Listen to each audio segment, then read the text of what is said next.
Tere, mina olen Jaanus Ringmäe. Ja mina, Veiko Arumäe. Me räägime edasi uuest loodust ja vaatame täna, kus piibel kasutab sükest sõna nagu temas ja mis see tähendab üldse. Ja Apostlite 17:28 ütleb niimoodi, sest tema sees meie elame ja liigume ja oleme. Nüüd, see on päris huvitav fraas tegelikult.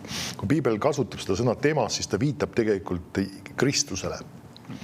Ja me näeme siin, et me elame temas ja me liigume ja oleme. Me nägime seda, kuidas tegelikult kogu meie elu on tegelikult sellesse hõivatud, selles kaasas, et me oleme temas. Kui me kristlasena käime koos Jumalaga, siis see tegelikult tähendabki just temaga koos käimist, elamist ja liikumist ja tegutsemist. Et see ei ole niimoodi, vahest inimestel meeldib ka kasutada sükest ilusat väljendit, et ma tulen pühapäeval Jumalaga kohtuma. Nüüd, olgu selle terminiga, kuidas on, aga tegelikult, kui sa kohtusid taga esimest korda, siis sa ei tule temaga uuesti enam tema kohtu. Et selles mõttes sa käid, sa elad temaga koos. Ja see ei ole see, et nagu pühapäeval lahkun ja siis Jumal jääb kirikusse ja mina lähen üksi omapäi elama kuidagi hakkama. Nüüd see on tegelikult väga vale mõttelaad ja vahest inimesed ka, nad ongi sükse mõttelaadiga, et nagu Jumal on kõrgel taevas ja nemad on kuidagi vaesekesed siin üksi maa peal. See ei käi niimoodi. Jumal on meie sees, ta meie koos ja temas me oleme, me elame ja liigume temas kogu aeg. Ja kui me seda fraasi temas piiblis näeme, eriti just Uues Testamendis seda rohkem, siis me peame meeles pidama seda, millest ta räägib. Ta räägib just sellest, kes me oleme Kristuses, mis me omame Kristuses, mis positsioonis me oleme, et me peame nende asjade peale mõtlema ja tark on tegelikult otsida lausa need kirjakohad välja enda jaoks. Ja ma loen Filiplastele 4:13, jällegi üks kirjakoht, mis räägib sellest, mis me temas on. Ta ütleb, ma suudan kõik tema läbi, kes teeb mind vägevaks. Nüüd, see on huvitav tõde tegelikult ja see on midagi sellist, mis peaks olema meie mõtetes ja ka südames väga kindlalt rajatud. Ta ütleb, et ma suudan kõik tema läbi. Nüüd, siia ei ole lihtsalt kirjutatud, et ma suudan kõik. Mõni ütleb, et ootu kui enesekindel inimene. Nüüd, see ei ole siin üldse mingi enesekindlus, millest ta siin räägib. Ta ütleb, et ma suudan kõik tema läbi. See näeb seda, et Jeesus on minu tugevus, Jeesus Kristus on minu kindlus ja sellepärast ma võin öelda, et ma suudan kõik. Nüüd, kui me vaatame seda konteksti, ma siin praegu ei ole see välja otsitud, aga ta räägib tegelikult sellest, et kui ta on ise ka kitsastes oludes või keerukates situatsioonides, siis kõige selle sees ta suudab kõik. Ta saab hakkama. Ta suudab tema läbi kõik olukorrad võita. Ja siis ütleb, kes teeb mind vägevaks või ka mõni tõlge ütleb ka tugevaks või annab mulle jõudu. Nüüd, see ongi tegelikult see, et Jumal on see, kes on meie tugevus, et me võiksime teatud olukordades hakkama saada. Me teame, et tema annab meile jõudu ja tugevust. Nüüd vaatame veel ühte asja, mis on selle eelmisega väga otseselt seotud, see on Johannese 15:5. Jeesus ütleb niimoodi, mina olen viinapuu ja teie olete oksad, kes jääb minusse ja mina temasse, see kannab palju vilja, sest ilma minuta ei või te midagi teha. Nüüd me näeme, kui ta kasutab seda võrdpilti, ta räägib siin viinapuust ja okstest. Nüüd, kui keegi on, ütleme, näiteks, vaatame võib-olla rohkem õunapuu näidet, sest et võib-olla see on meie jaoks natuke tavalisem. Kui keegi on õunapuid kasvatanud, siis tüüpiline on see, ütleme, et sa kevadisel perioodil lõikad õunapuudele oksi ära. Ja need oksad, mis sa ära lõikad ja kui sa viskad selle maha, siis see mingi aja pärast kuivab ära. Ja selles mõttes, ja see konkreetne oks ei kanna enam mitte mingisugust vilja, ta mitte midagi ei suuda saavuta, kunagi ta oli selle õunapuu küljes ja oleks võinud vilja kanda. Nüüd ta räägib just sellest samast ka, et meie oleme osa siis nii-öelda sellest viinapuust ja me oleme need oksad. Tähendab seda, ta räägib just meie sõltuvusest Jumalast. See ongi see sama, kui me kasutame seda sama sõna temas, siis me peame meeles pidama, me oleme sõltuvad temast. Et temas me suudame ja ilma temata me ei või midagi teha. nüüd see, saame aru, millest ta räägib siin siis just seda, et kui me räägime sellest, et olla edukas, tulla olukordadest välja, olla võidukas, see on see, tema on meie kindlus, tema on meie tugevus ja see peab olema meie mõtetes kogu aeg järjepidevalt ja et me tunnustame temast sõltuvust kogu aeg enda jaoks. Ja järgmine mõte, mis siit veel välja tuleb, et kuna me oleme temas, me oleme ka tema kätetöö. Amen. Ja Efeslaste 2:10 ütleb, et sest meie oleme tema teos, Kristuses Jeesuses loodud headele tegudele, mis Jumal enne valmistanud, et me käiksime. See kõik valmis juba olemas meie jaoks. Amen. Ainukene asi on see, et nüüd meid on vaja, Jumalal on vaja teha tööd meis või sobitada meid sellisesse kohta, kus me oleme võimeline käima või elama seda elu ja tegema neid tegusid. Jumal on nagu skulptor. Ta võtab siis selle, meie elu on selline üks paras kivitükk või kamakas ja ta võtab oma Jumala sõna, oma tööriistad ja oma vaimu läbi, ta hakkab tööd tegema meis, hakkab seda, mis seal ei pea enam olema, välja toksima nii-öelda, hakkab eemaldama ja kui me käime koos Jumalaga, siis me näeme, et selline puhastusprotsess toimub meie elus. See on järjepidev, ta kogu aeg võtab midagi eemaldab meist ja vahel ta lihvib ja poleerib ja sa tunned seal, võib-olla see sama sõnum tuleb koguduses elus esile. Täpselt see sama sõnum, sest Jumal kinnitab nüüd ta teeb meist, ta nii-öelda kujundab meie elu, vormib selle mõtte järgi, mis tal on igaühe meie jaoks ja üks näide piiblist on Uues testamendis, küll viitab Vana testamendi loo peale Abrahamist, aga Jumal oli plaan Abrahami jaoks. Abraham oli üks mees, kes tegelikult ta ei saanud lapsi ja ta oli pagan rahvaste keskelt nii-öelda. Jumal kutsus ta enda juurde ja Jumal nägi potentsiaali tema elus ja tal oli vägev plaan, aga Abraham ei näinud seda sellisel kujul, enne kui Jumal teda kõnetas. Aga selles loos Rooma 4:17 ütleb, nagu on kirjutatud, ma olen sind pannud paljude rahvaste isaks, selle Jumala ees, keda ta uskus, kes teeb elavaks surnud ja kutsub esile olematuid asju otse kui olevaid. Sa näed, et kui Jumal rääkis temaga, ta juba ütles, ma olen midagi sinu sees teinud. Nüüd Abraham pidi sellega nõustuma. Tal oli vaja hakata uskuma. Jumal on midagi minu elus teinud. Ja tegelikult me näeme, et ta pani oma usalduse, usu Jumala peale ja Jumal sai tuua ta sellisesse kohta, kus see, mida Jumal oli tema jaoks planeerinud, see sai ilmsiks.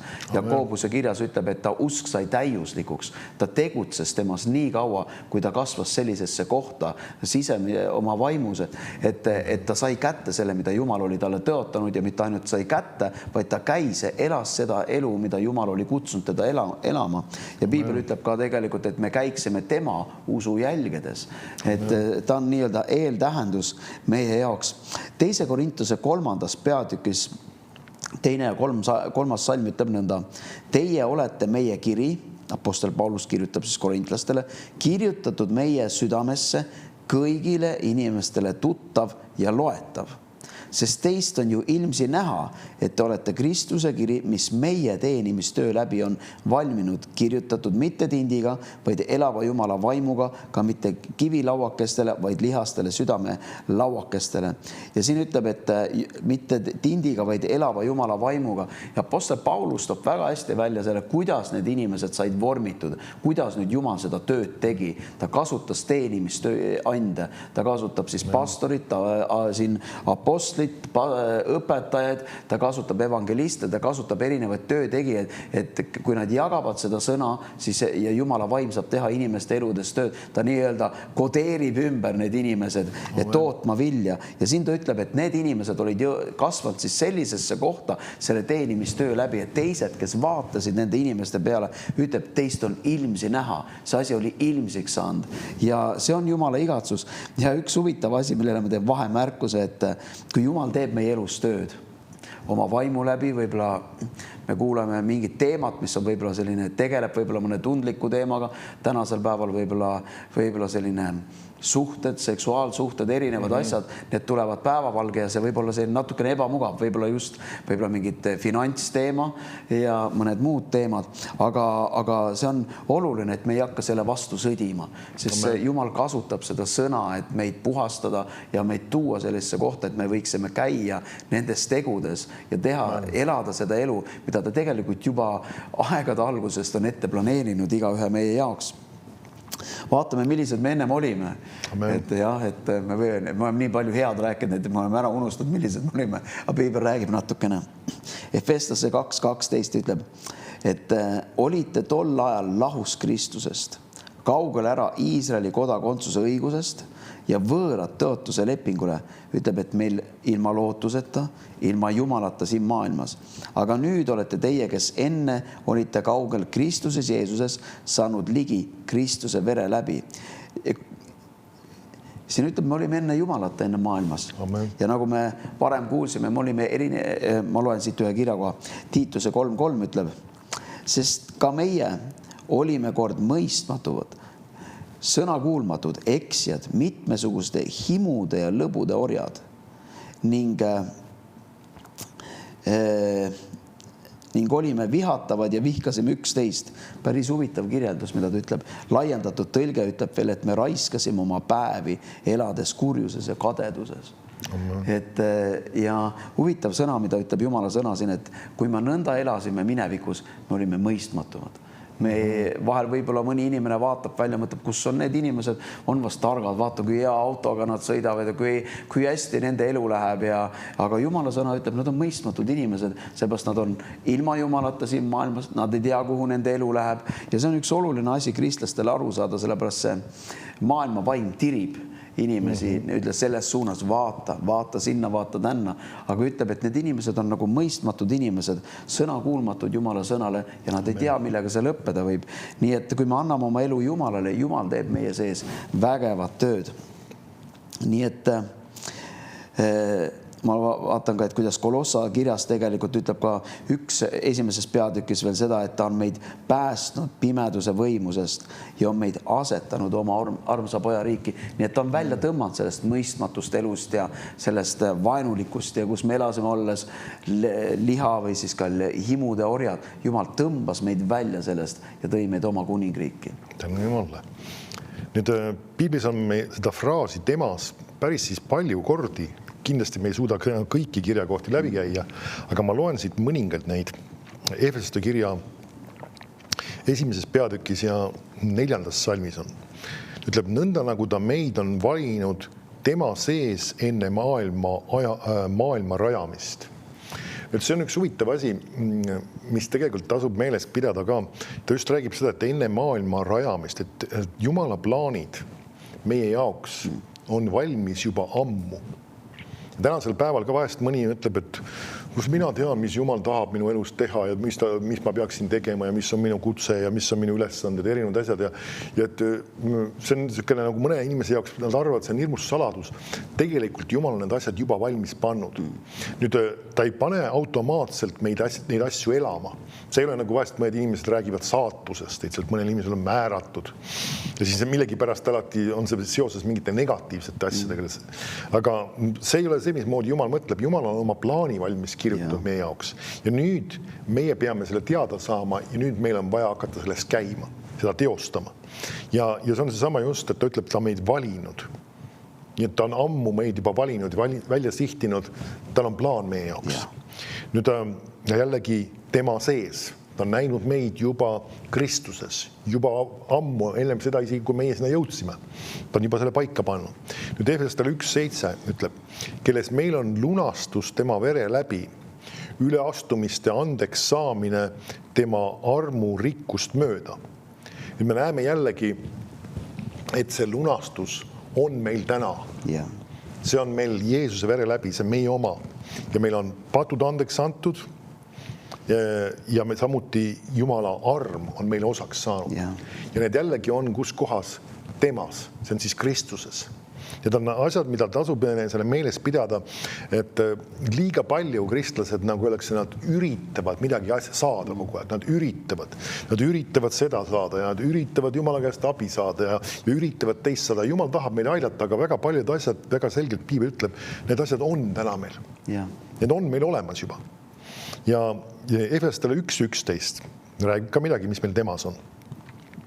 Temas, kelles meil oleme saanud pärijaiks. Nüüd Jumala pärandist on tegelikult meil mitmetes teistes kirjade kohtades ka Uues Testamendis juttu ja me oleme tänasel päeval juba Jeesuses Kristuses pärijad. Yeah. Nüüd me ei saa oma pärandit kätte mitte ainult sel päeval, kui meie sureme.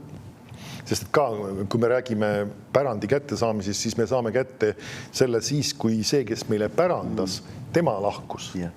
Ja nüüd me teame, et Jeesus suri ja tõusis ka surnust ülesse, ta jättis meile ka pärandi.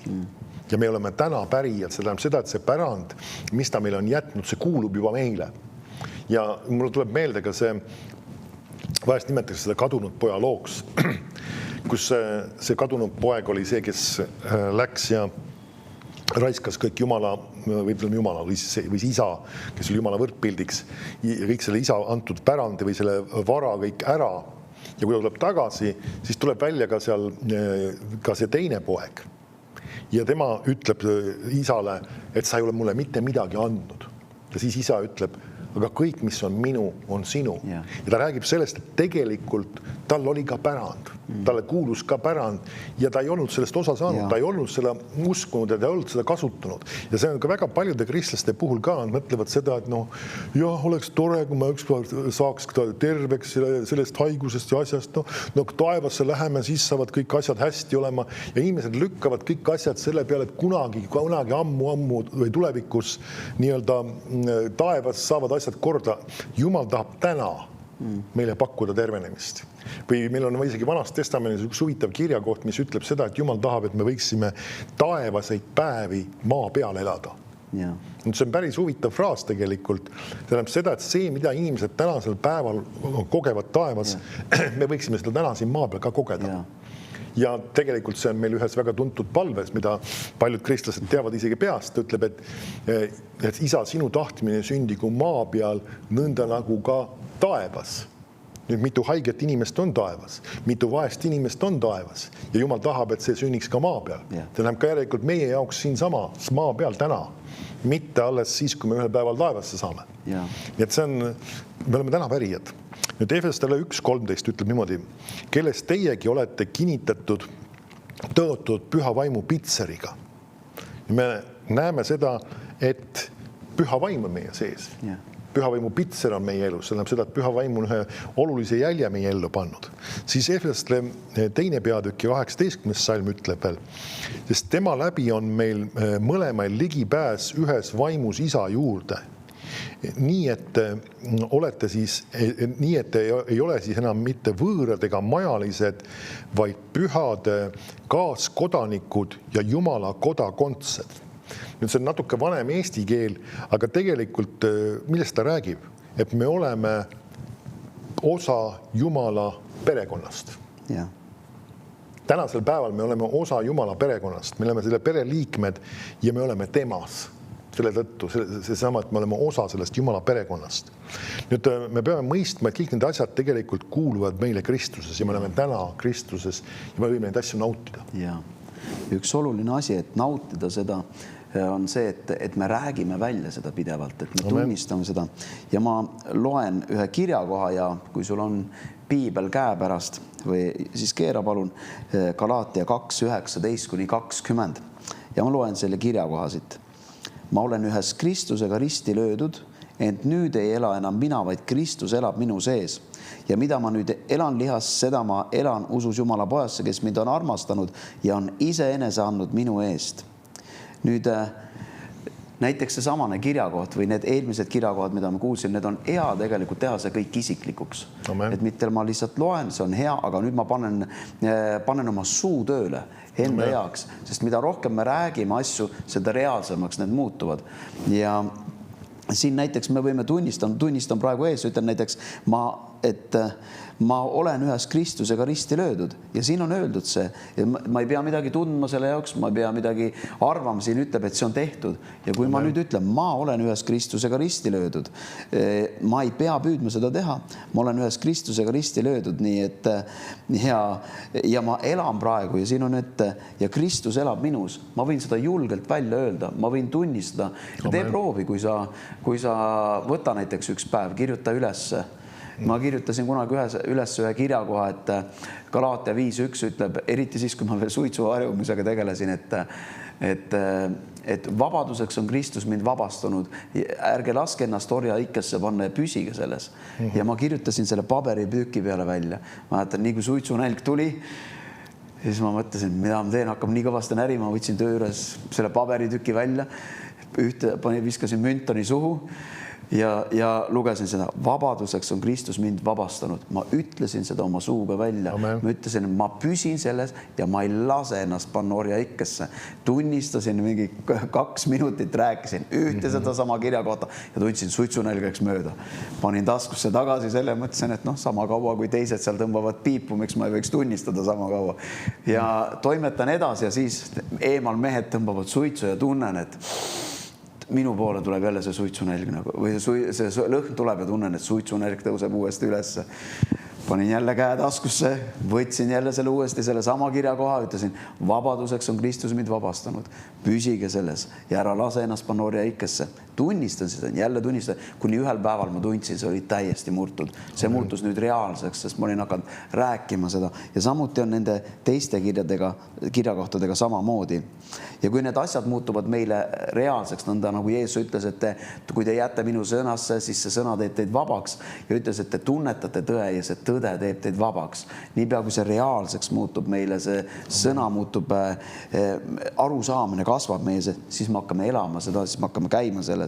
Rooma 6.4 ütleb, et me oleme siis surmasse ristimise kaudu ühest temaga maha maetud, et otse kui Kristus on surnust üles äratatud isa au läbi, nõnda meiegi käiksime uues elus.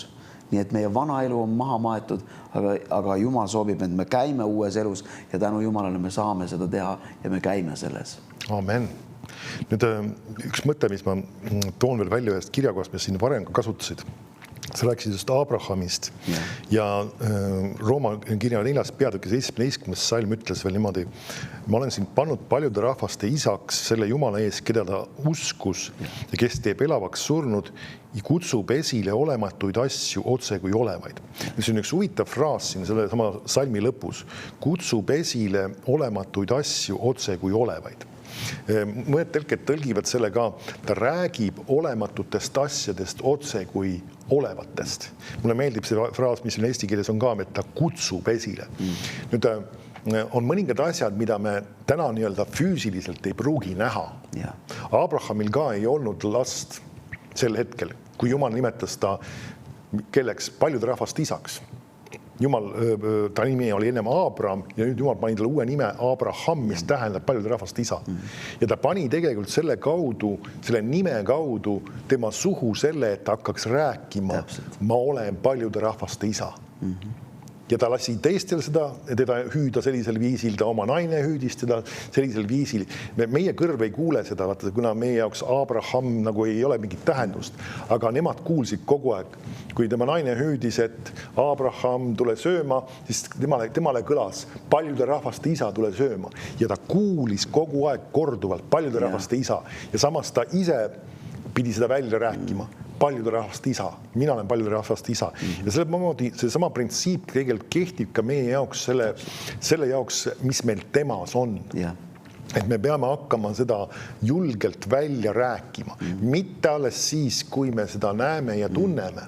Või kui meie füüsilises ihus on mingid muutused toimuvad, vaid me hakkame seda rääkima ennem. Miks pärast? Sellepärast, et kui Jumal on ütelnud, näiteks kas või isegi lihtsad tõotused, Jeesuse haavade vermete läbi on meile tervis tulnud. Mulle meeldib just see, kuidas Uus Testament selle sõnastab, ka just, et see on tulnud. See on meil täna olemas. Mõni ütleb, aga ma olen haige, arst ütles mulle sellise diagnoosi, mis iganes. Nüüd, kui sa otsustad uskuda Jumala sõna, sa hakkad rääkima seda, mis sulle kuulub. Ja sa sellisel viisil kutsud selle esile, ehk siis see tuleb vaimsest maailmast sellesse füüsilisse maailma. Ja sa räägid seda, ütled, et Jeesuse haavade vermete läbi ma olen terveks saanud. Ma olen vaba sellest haigusest, sest et Jeesus on kandnud minu haigused tõved. Ja see on sama, et sa võtad selle Jumala sõna printsiibid ja hakkad seda järjepidevalt rääkima, kuniks see lõpuks saab ka füüsiliseks reaalsuseks. ja sel puhul sa just ka, sa räägid seda kui reaalset ja olevat fakti. Mõni ütleb, et see kõlab nagu justkui mingi pettusena või kas Abraham oli valetamas, kui ta ütles enda kohta, ma olen paljude rahvaste isa ja tal polnud mitte ühte lastki. Ei, ta ei olnud valetamas. Ta oli rääkimas vaimseid tõdesid, mis olid reaalsused. Ja samamoodi, kui sina oled ütlemas ka, ma olen terve Jeesuse haavade vermetele ja samas sul on võib-olla valud ja arst on pannud diagnoosid ja võib-olla sa isegi võtad ravimeid. Sellegi poolest sa võid julgelt seda öelda, sest et sa oled rääkimas seda, mis on Jumala sõnas palju suurem tõde kui see, mis on selles loomulikus maailmas. Nii et see on üks printsiip, mis me peame enda jaoks nagu väga selgelt paika panema, et me võtame Jumala sõna ja me hakkame seda järjepidevalt rääkima enda kohta. Seda, mida me omame Kristuses, kes me oleme Kristuses, me oleme pärinud. Ja see sõna tunnistamise element on vahest kristlaste elus liiga puudulik. Nad nagu öeldakse, nad väga harva räägivad, sest ka isegi Joosua 1.8 ütleb ka, et ärgu lahkugu see käsuõpetuse raamat sinu suust, vaid mõtle selle päeva ja öösel. Et sa võiksid hoolsasti teha kõiki, mis siin on kirjutatud, ja siis õnnestub su teekond ja siis on sul korda minek. Ja see hakkab millest peale. Kõigepealt olgu see sinu suus. Ja me näeme, kuidas Jumal andis ka temale selle printsiibi, kui ta oli saanud just Iisraeli rahva juhiks, et ta peab selle sõna panema oma suhu. Ehk siis rääkima seda hakkama. Ja see, kuidas meie sõnad loovad reaalsusi, see on üks väga oluline vaimne printsiip ja paljud inimesed võib-olla võivad isegi leida need kirjakohad, millest me siin rääkinud oleme, et kes me oleme Kristuses, mis me omame Kristuses. Võib-olla märkavad neid piiblis, aga nad vaatavad enda elu peale, no aga mul ei ole niimoodi, mul ei ole seda ja ma ei ole ju seda kogemas. Kuidas ma saan öelda seda, et ma olen seda kogemas? Nüüd see ongi sama, et sa pead hakkama rääkima seda printsiipi, nii-öelda mulle kuulub see, sest Jumal on selle mulle andnud. Ja vaimsete asjade puhul me peame rääkima seda ennem, kui me seda näeme, ennem, kui me seda tunneme. Ja ma loen veel Efesaste kirja 4. peatükist. Ja siin on ka üks, teisest peatükist on see. Ja 4. salmist ja ütleb niimoodi. Aga Jumal, kes rikas on halastusest oma suure armastuse pärast, millega ta meid on armastanud, kuigi me olime surnud üleastumistes, on meid ühes Kristusega teinud elavaks. Armust olete õndsaks saanud ja on meid ühes temaga üles äratanud ja ühes temaga asetanud istuma taevalikku olukorda Kristuses Jeesuses. Nüüd ta käib läbi siin mitmeid asju, mis me peame enda jaoks need ka reaalsuseks tegema. Esimene element on see, et ta ütleb, et ta on meid teinud ühes Kristusega elavaks. Nüüd mõni ütleb, et kas ma olin ennem siis surnud või? Vaimses mõttes küll. See näeb seda, et sa olid eraldunud Jumalast ja nüüd ta ütleb, et meil on igavene elu. Me oleme elamas seda igavest elu tänasel päeval. Vahest mõni inimene mõtleb, ma saan taevasse, siis ma saan igavese elu. Ei. Sul on igavene elu täna. Kui sa oled oma elu Jeesusele andnud, siis see on sul täna. Ja siis ta ütleb, et armust olete õndsaks saanud, ehk siis päästetud saanud. Jumala arm on selle meile kinkinud ja siis ta ütleb, et ta on ühes temaga meid üles äratanud. Et see on väga huvitav mõte. Tähendab seda, et me olime ka surnud, nüüd me oleme üles äratatud ja me elame ühte uut elu ja ütleb, kuhu ta meid on pannud. Ja ta on ühes temaga, siis ühes Jeesusega meid asetanud istuma taevalikku olukorda Kristuses Jeesuses. Kui me loeme Efesuse kirja 1. peatükis, seal on üks palve, mis Paulus palus, siis ta räägib sellest, et Jeesus on pandud üle iga nime ja ta on pandud ka taevalikku olukorda. Ja siin ta ütleb, et meie oleme ka selles samas kohas. Nüüd see on see meelevalla positsioon ja see positsioon, kus me täna oleme elamas. Ja see ei ole midagi sellist ka, mida me üritame saavutada, vaid me oleme täna selles elamas. Ja need on printsiibid, mida me peame järjepidevalt välja rääkima. Ja see, mis ma tahan südame peale panna iga ühele, kes on ka vaatamas, et sa võtaksid need Jumala sõnast printsiibid, mis sa oled leidnud, isegi need samad kirjakohad, mis me täna oleme välja toonud ja hakkaksid rääkima neid iseenda kohta. Ja mitte ainult ootama, millal, nagu öeldakse, need asjad saavad reaalsuseks, vaid täna, juba täna räägi neid asju, räägi järjepidevalt neid asju, tunnista neid asju ja sa saad nägema, kuidas need asjad saavad ka sinu enda elus täielikus reaalsuseks. Absoluutselt.